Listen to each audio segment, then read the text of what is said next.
المسل كونتراكشن تايبس، احنا عندنا نوعين رئيسيين من المسل كونتراكشن، النوع اللي هو الايزوتونيك والايزومتريك. الايزوتونيك اللي هو جواه الكونسنتريك والإيسنتريك موشن. الكونسنتريك هي وضعيه الانقباض.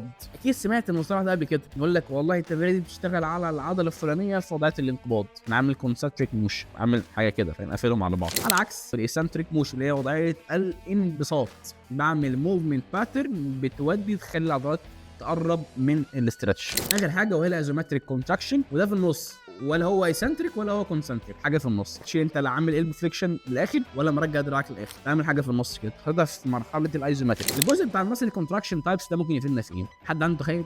يعني مثلا وانا بلعب تشست بريس او انا بزق الوزن وانا نايم على البار فلات وانا طالع غير وانا نازل.